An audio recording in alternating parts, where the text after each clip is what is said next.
आप सभी स्टूडेंट्स का बहुत बहुत स्वागत है। बिहार बोर्ड क्लास 8 विज्ञान विषय के 9वें अध्याय में स्टूडेंट्स, इससे पहले के जो वीडियो लेसन्स हैं वो ऑलरेडी अपलोड हो चुके हैं। आप चैनल के प्लेलिस्ट में जाएं, वहां आपको क्लास 8 साइंस बिहार बोर्ड लिखा हुआ एक प्लेलिस्ट मिल जाएगा, जहां पर जाकर आप इससे पहले के सभी अध्यायों को देख सकते हैं, जिसमें तथ्यों के साथ साथ अध्याय में दिए गए सभी प्रश्नों का हल भी बताया गया है। इस अध्याय में भी हम सबसे पहले इसमें दिए गए खास तथ्यों को जानेंगे और इसके बाद जो है इसमें दिए गए सभी प्रश्नों का हल भी हम आपको बताएंगे। तो इस अध्याय में हम स्टूडेंट्स पढ़ने जा रहे हैं ईंधन यानी कि फ्यूल के बारे में। ईंधन हमारी ज़रूरत। तो स्टूडेंट्स, चाहे हमारे घरों में खाना बनाना हो, पानी गर्म करना हो, या फिर ईंट की भट्टी में जो है ईंट को पकाने के लिए, या फिर बहुत सारी मशीनों को चलाने के लिए और गाड़ियों के चलने के लिए जो है ईंधन की आवश्यकता होती है। तो ईंधन हम किसे कहते हैं? तो स्टूडेंट्स, हर एक जलने वाला पदार्थ जो जलकर ऊष्मा या ऊर्जा देता है उसे हम ईंधन या फ्यूल कहते हैं। जैसे कि आप देखें, हमारे आसपास जो ईंधन उपयोग में लाए जाते हैं अनेक क्रियाकलापों के लिए, उसमें से आ जाता है गोबर का गोईठा, जो कि गाँव में आमतौर से जो है जलावन के तौर पर इस्तेमाल होता है। लकड़ी हो गया, कोयला, या फिर उसका जो है चारकोल, कास्ट चारकोल मतलब लकड़ी का जो कोयला होता है, पेट्रोल, डीजल, एलपीजी, सीएनजी, ये सब जो है ईंधनों के रूप में हम इस्तेमाल करते हैं। ईंधन जो है स्टूडेंट्स वो किन किन अवस्थाओं में पाया जाता है? तो हम देखते हैं कि हमारे आसपास जो ईंधनों का हम उपयोग करते हैं वो तीनों ही रूप में पाए जाते हैं। जैसे ठोस ईंधन के रूप में अगर देखें तो चारकोल, मोम, कोयला, और द्रव ईंधन जो लिक्विड फॉर्म में होते हैं उसकी बात करें तो पेट्रोल, केरोसिन और द्रव हाइड्रोजन। गैस ईंधनों की अगर बात की जाए तो इसमें कोल गैस, प्राकृतिक गैस यानी कि नेचुरल गैस इत्यादि आते हैं। अतः हम यह जान पाए हैं कि सभी पदार्थों के जलाने से ऊष्मा के रूप में हमें ऊर्जा प्राप्त होती है और इन सभी पदार्थों को हम ईंधन कहते हैं। स्टूडेंट्स, ईंधनों को जलने के लिए जो है ऑक्सीजन की आवश्यकता होती है। तो इस प्रकार जो है ईंधन जो है ऑक्सीजन के साथ मिल करके जब जलते हैं तो उससे कार्बन डाइऑक्साइड और हीट उत्पन्न होता है, यानी कि ऊष्मा जो है उत्पन्न होता है। सो स्टूडेंट्स, अभी तक हमने जाना कि वे सभी पदार्थ जो जलकर ऊष्मा उत्पन्न करते हैं, ऊर्जा उत्पन्न करते हैं, उसे हम ईंधन कहते हैं। और ईंधन जो है तीनों ही अवस्थाओं में पाया जाता है, ठोस, द्रव एवं गैसीय रूप में पाया जाता है। आगे है कि ईंधन का हम वर्गीकरण किन आधार पर कर सकते हैं? तो ईंधनों का जो वर्गीकरण है हम इस प्रकार कर सकते हैं। सबसे पहला है उत्पत्ति के आधार पर। तो उत्पत्ति के आधार पर जो है ईंधन दो प्रकार के होते हैं। पहला है प्राथमिक ईंधन यानी कि प्राइमरीली फ्यूल, जिसको हम कह सकते हैं लकड़ी, कोयला, तेल, पेट्रोल इत्यादि। और जो द्वितीयक ईंधन के उदाहरण हैं वो हैं चारकोल, कोक, रसोई गैस इत्यादि। और आगे है कि भौतिक अवस्था के आधार पर भी हम ईंधन को तीन भागों में बांटते हैं, जैसा कि हमने पहले भी पढ़ा। ठोस के रूप में, जिसका उदाहरण है लकड़ी या कोयला, और द्रव के रूप में पेट्रोलियम, और गैसीय रूप भी होता है जो कि प्राकृतिक गैस इसका एक उदाहरण है। और आगे है कि कोयले का जो निर्माण हुआ है वो किस प्रकार हुआ है? तो लगभग 300 मिलियन वर्ष पूर्व पृथ्वी पर निचले जलीय क्षेत्रों में घने वन थे। बाढ़, भूकंप इत्यादि जैसे प्राकृतिक क्रियाओं के कारण ये वन मिट्टी के नीचे दब गए। उनके ऊपर अधिक मिट्टी जम जाने के कारण ये संपीड़ित हो गए। जैसे जैसे वे गहरे होते गए उनका ताप भी बढ़ता गया। उच्च दाब और उच्च ताप पर वायु की अनुपस्थिति में अवसादी शैलों की परतों के बीच में मृत वनस्पति ऊतक भी सुरक्षित रहा। निरंतर धीरे धीरे दबाव पड़ते रहने के कारण पौध पीट में बदल गए और फिर लिग्नाइट और उसके बाद कोयले में बदल गए। पीट और लिग्नाइट दोनों ही अच्छे किस्म के ईंधन नहीं होते, क्योंकि जलने में इनसे बहुत अधिक धुआं निकलता है, जैसे कि लकड़ी के जलने से निकलता है। और आगे है कि कोयले में मुख्य रूप से कार्बन होता है। मृत वनस्पति के धीमे प्रक्रम द्वारा कोयले के परिवर्तन को हम कार्बनीकरण भी कहते हैं। और आगे है कि कोयला वनस्पति के अवशेषों से बना है, अतः कोयले को हम जीवाश्म ईंधन यानी कि फॉसिल फ्यूल भी कहते हैं। यदि कोयला को वायु में गर्म करते हैं तो क्या होगा? वायु में गर्म करने पर कोयला जलता है और मुख्य रूप से कार्बन डाइऑक्साइड गैस उत्पन्न करता है। यानी कि कोयला जो है वो गर्म करने पर क्या देता है? कार्बन डाइऑक्साइड और ऊष्मा या फिर ऊर्जा देता है। कोयला से अन्य पदार्थ भी बनाए जाते हैं, जिसमें से एक है कोक। कोयला को जब वायु की अनुपस्थिति में गर्म करते हैं तो हमें कोक प्राप्त होता है। यह एक कठोर संरंध्र और काला पदार्थ है। यह कार्बन का लगभग शुद्ध रूप है। कोक का उपयोग इस्पात के औद्योगिक निर्माण और बहुत से धातुओं के निष्कर्षण में किया जाता है। एंड स्टूडेंट्स, जब हम कोयले को गर्म करते हैं तो जहां एक ओर हमें कोक प्राप्त होता है, वहीं दूसरी ओर हमें जो है कोल तार भी प्राप्त होता है। इसका जो गंध है वो अप्रिय होता है। यह लगभग 200 पदार्थों का मिश्रण होता है। कोल तार से प्राप्त उत्पादों का उपयोग प्रारंभिक पदार्थों के रूप में दैनिक जीवन में काम आने वाले विभिन्न पदार्थों के औद्योगिक निर्माण तथा उद्योगों जैसे संश्लेषित रंग, औषधि, विस्फोटक, सुगंध, प्लास्टिक, पेंट, फोटोग्राफिक सामग्री, छत निर्माण सामग्री आदि में होता है। और साथ ही साथ जो कोल तार है उसका इस्तेमाल जो है पक्की सड़कों के निर्माण में भी किया जाता है। लेकिन आजकल पक्की सड़कों के निर्माण में बिटुमेन का भी प्रयोग किया जाने लगा है। स्टूडेंट्स, आगे हम बात करते हैं पेट्रोलियम की कि ख़ास तौर से जो वाहनों में ईंधन के रूप में इस्तेमाल होने वाला जो ईंधन है, जैसे कि पेट्रोल और डीजल, ये जो है प्राकृतिक स्रोत से प्राप्त होते हैं, जिसे हम पेट्रोलियम कहते हैं। और आगे हम समझते हैं कि पेट्रोलियम जो है इसका निर्माण कैसे होता है, ये कैसे बनता है। तो मिट्टी की नई परतें जो है पुरानी परतों पर जमती चली जाती हैं। इस प्रकार परतों में वृक्ष और मरे हुए जीव भी दब जाते हैं। इन मृत जीवों पर दबाव और ताप का प्रभाव पड़ता है। मरे हुए समुद्री प्राणी भी समुद्र की तली में जमा हो जाते हैं। मिट्टी और रेत भी समुद्र की तली में बैठ जाते हैं। इस प्रकार मृत समुद्री प्राणियों की परतें अजैव तलछट के साथ दब जाती हैं। इन पर बहुत भारी दबाव पड़ता है। धीरे धीरे लाखों वर्षों में वायु की अनुपस्थिति, उच्च ताप और उच्च दाब में प्राणियों के मृत शरीर जो है वो पेट्रोलियम में बदल जाते हैं।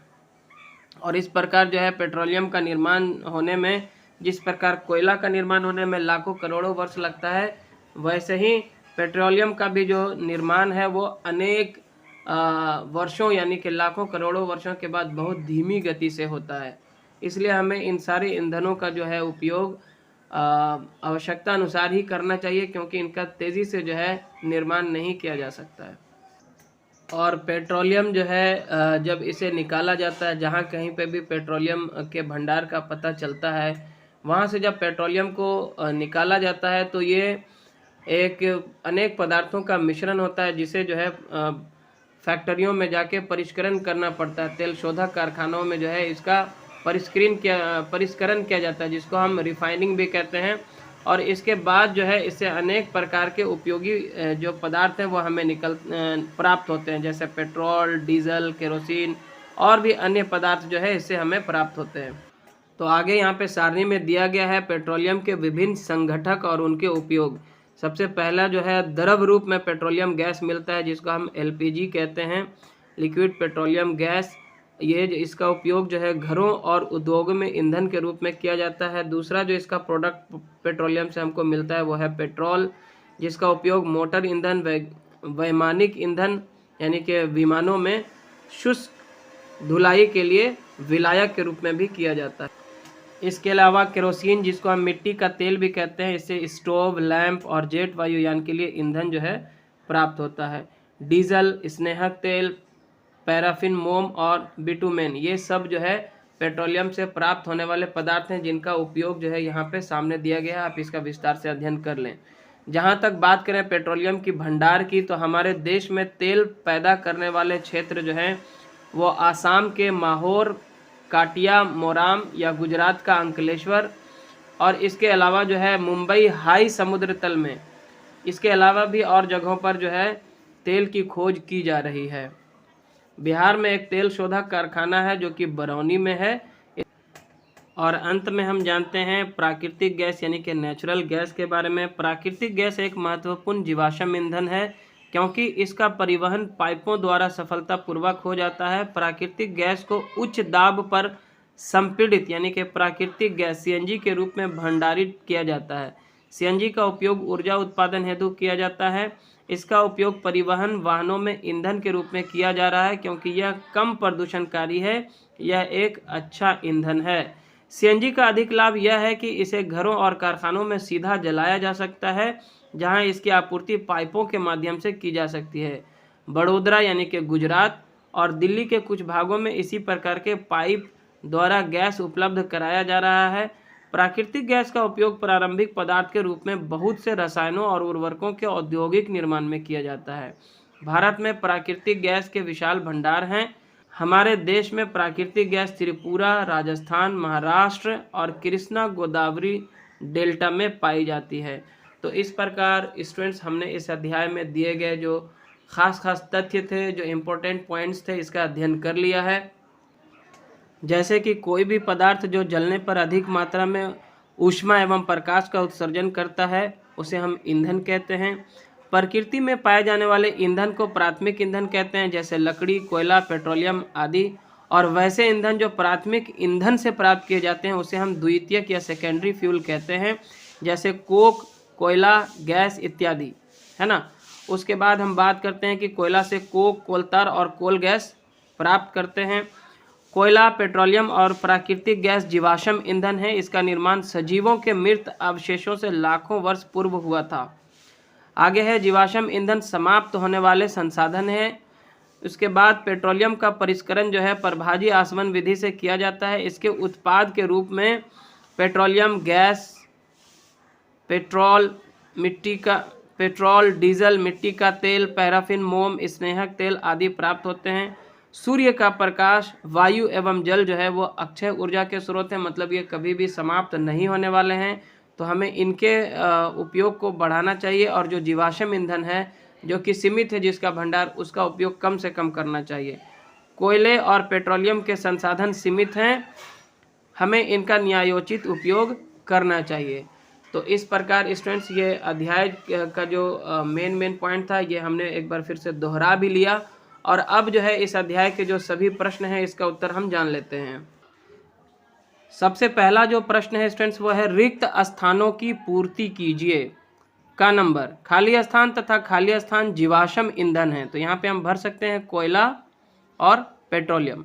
कोयला तथा पेट्रोलियम जीवाश्म ईंधन है। दूसरा है खा नंबर, खाली स्थान तथा खाली स्थान समाप्त ना होने वाले ईंधन के स्रोत हैं, तो यहाँ हम लिख सकते हैं सूर्य का प्रकाश और वायु हो जाएगा। सूर्य का प्रकाश तथा वायु समाप्त ना होने वाले ईंधन के स्रोत हैं। और गा नंबर है कोल तार खाली स्थान का उत्पाद है, तो यहाँ पे लिख सकते हैं कोल तार कोयला का उत्पाद है, यहाँ पे आपको कोयला भर देना है।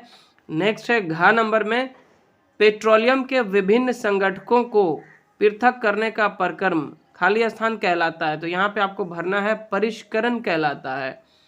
और अंत में है वाहनों के लिए सबसे कम प्रदूषक ईंधन खाली स्थान है, तो यहाँ पे आप इसको सीएनजी भर सकते हैं, जिसको हम संपीड़ित प्राकृतिक गैस या फिर कंप्रेस्ड नेचुरल गैस कहते हैं। यहाँ आप सीएनजी लिखेंगे, आपका उत्तर हो जाएगा। अगला प्रश्न है स्टूडेंट्स, निम्नलिखित कथनों के सामने सत्य या असत्य लिखिए का नंबर। जीवाश्म ईंधन प्रयोगशाला में बनाए जा सकते हैं, तो इसका उत्तर होगा असत्य। दूसरा है कोक कार्बन का शुद्ध रूप है, तो ये होगा सत्य। तीसरा है पेट्रोल की अपेक्षा सीएनजी अधिक प्रदूषक ईंधन है, ये असत्य होगा क्योंकि इससे अधिक प्रदूषण नहीं होता है। अगला है बरौनी में तेल का कुआं है, ये असत्य है। बरौनी में तेल का कुआं नहीं, तेल शोधक कारखाना है। उसके बाद है कोल तार विभिन्न पदार्थों का मिश्रण है, तो ये होगा सत्य। और अगला जो प्रश्न है वो कहता है कि कोयला किस प्रकार बनता है, तो इसका उत्तर हम लिख सकते हैं प्राकृतिक क्रियाओं के कारण वनों के मिट्टी में दब जाने से उच्च दाब और उच्च ताप पर वायु की अनुपस्थिति में लाखों वर्षों में कोयले का निर्माण होता है। नेक्स्ट जो प्रश्न है वो है जीवाश्म ईंधन समाप्त होने वाले प्राकृतिक संसाधन क्यों हैं। इसका उत्तर हम लिखेंगे क्योंकि जीवाश्म ईंधन जीवों व वनस्पति के अवशेष से लाखों वर्षों में बना है और इसे दोबारा बनने के लिए फिर से लाखों वर्ष लगेंगे, अतः यह समाप्त होने वाला प्राकृतिक संसाधन है। उसके बाद प्रश्न है ईंधन कितने प्रकार के होते हैं? तो इसका उत्तर हम लिखेंगे ईंधन का वर्गीकरण इस प्रकार किया जाता है। पहला, उत्पत्ति के आधार पर, जैसे प्राथमिक ईंधन, इसका उदाहरण है लकड़ी, कोयला, तेल, पेट्रोलियम इत्यादि। और दूसरा है द्वितीयक ईंधन, जो प्राथमिक ईंधनों से बनते हैं, जैसे चारकोल, कोक, रसोई गैस इत्यादि। और आगे ये उत्तर इस प्रकार से रहेगा कि भौतिक अवस्था के आधार पर, और आगे नंबर 2 में लिखेंगे भौतिक अवस्था के आधार पर ईंधन जो है वो 3 प्रकार के होते हैं, ठोस, द्रव, गैस। और यहाँ पे ठोस के कुछ उदाहरण के तौर पर लकड़ी, कोयला लिख दिए हैं, द्रव के उदाहरण के रूप में आप पेट्रोलियम लिख दें, और गैस के उदाहरण के रूप में आप प्राकृतिक गैस लिख दें। अगला प्रश्न है पेट्रोलियम निर्माण की प्रक्रिया को समझाइए। तो इसका उत्तर हम इस प्रकार लिख सकते हैं स्टूडेंट्स, मिट्टी की नई परतें पुरानी परतों के ऊपर जमती चली जाती हैं। इस प्रकार परतों में वृक्ष और मरे हुए जीव भी दब जाते हैं। इन मृत जीवों पर दबाव और ताप का प्रभाव पड़ता है। मरे हुए समुद्री प्राणी भी समुद्र की तली में जमा हो जाते हैं। मिट्टी और रेत भी समुद्र की तली में बैठ जाते हैं। इस प्रकार मृत समुद्री प्राणियों की परतें अजैव तलछट के साथ दब जाती हैं। इन पर बहुत भारी दबाव पड़ता है। धीरे धीरे लाखों वर्षों में वायु की अनुपस्थिति, उच्च ताप और उच्च दाब में प्राणियों के मृत शरीर पेट्रोलियम में बदल जाते हैं। और अगला प्रश्न है कि कोयला के विभिन्न उत्पादों के अभिलक्षणों एवं उपयोग का वर्णन कीजिए। तो इसका उत्तर हम इस प्रकार लिख सकते हैं, कोयला का उत्पाद, अभिलक्षण और यहाँ पे उपयोग, ये 3 हेडिंग कर लें और इसको इस तरह से डिवाइड कर लें। तो कोयला का जो पहला उत्पाद है वो है कोक। इसका अभिलक्षण जो होता है वो काला होता है, कठोर होता है। उपयोग है इस्पात निर्माण, धातु निष्कर्षण इत्यादि में। कोलतार, ये जो है भूरा, काला, गाढ़ा द्रव होता है। रंग, दवाई, विस्फोटक, सुगंध इत्यादि बनाने में इसका इस्तेमाल होता है। सड़कों के निर्माण में भी होता है। उसके बाद है कोयला गैस। ये इसका जो अभिलक्षण है वो तेज गंध होता है इसका, और ये ईंधन के रूप में इस्तेमाल किया जाता है। तो इसका उत्तर आप सही से लिख लें। अगला प्रश्न है एलपीजी और सीएनजी का ईंधन के रूप में उपयोग करने से क्या लाभ है? तो हम लिखेंगे एलपीजी और सीएनजी का ईंधन के रूप में उपयोग करने से प्रदूषण कम होता है, क्योंकि ये स्वच्छ ईंधन है। अगला प्रश्न है सूर्य के प्रकाश एवं वायु ईंधन के रूप में उपयोग करने से क्या लाभ है? तो हम लिखेंगे कि सूर्य व वायु कभी खत्म नहीं होने वाले ईंधन के स्रोत हैं। इसके उपयोग से जीवाश्म ईंधनों का संरक्षण होगा, मतलब उसका उपयोग कम होगा। अगला है भारत में तेल क्षेत्र कहाँ कहाँ पाए जाते हैं? तो इसका उत्तर हम लिखेंगे हमारे देश में तेल पैदा करने वाले क्षेत्र आसाम में माहौर, काटिया। तो इसका उत्तर हम लिखेंगे हमारे देश में तेल पैदा करने वाले क्षेत्र असम, माहौर, कटियामोराम, और गुजरात में अंकलेश्वर, मुंबई हाई समुद्र तल में और जगहों पर भी तेल की खोज की जा रही है। तो इस प्रकार स्टूडेंट्स ये अध्याय जो है यहीं पे होता है समाप्त। आई होप कि ये आपके लिए हेल्पफुल रहा होगा। अगर आपको ये अच्छा लगा तो लाइक करें, शेयर करें अपने सभी दोस्तों के साथ, और चैनल पे नए हैं तो सब्सक्राइब ज़रूर कर लें। Thanks for watching.